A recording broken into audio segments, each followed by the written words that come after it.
मी काय आहे की नेहमी सांगत असतो मी सगळ्यांना, कर्म ही अशी गोष्ट आहे की ती कोणाला चुकलेलं नाही आणि कोणाला सोडणार पण नाही ती. जर तिला तरी तुम्ही अजिबात सोडणार नाहीये मी. जाणून-बुजून कोणाला त्रास दिला असेल आणि एखाद्याचा तुला जीव आपल्यामुळे माझं जाणार. काय म्हणणं होतं, तुला नको आहे ना शुभम, तुला वैयक्तिक तुझ्या आई वडिलांनी आम्ही म्हटलं म्हणजे तिनं 8 दिवस फोन बंद ठेवलेला ना, तर फोन म्हटलं केला नाही तिनं, तर तिची आई काय म्हणते, फोन मी घेतलेला, तिचा फोन मी घेतला.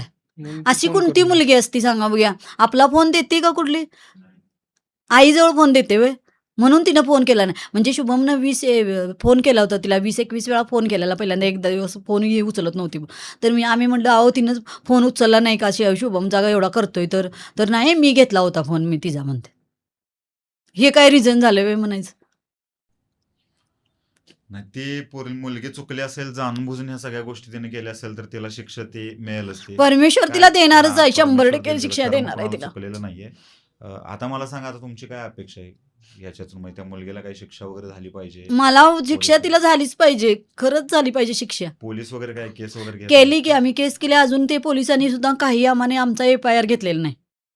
मी 4 वेळा पोलीस स्टेशनला जाऊन आले. आज तुम्ही मला जी बघताय ना, अशी मी नव्हतो महिन्यापूर्वी. कशी होतो महिन्यापूर्वी? ओके. आत्ता मला मी स्टेटमेंट चालू केली म्हणून जरा चांगली झाले. नाही, काय काळजी करू नका. जे झालं ते झालं. आता जे घडून मी गेलं 4 वेळा, मला त्यातून ते जिने चढता येत नव्हते, तरी पण मी 4 वेळा गेले. मला द्यायचीच आहे कंप्लेंट. काय झालं तुमचं, काय झालं म्हणून विचारायला 4 वेळा त्या सानपाडा पोलीस स्टेशनला गेले मी.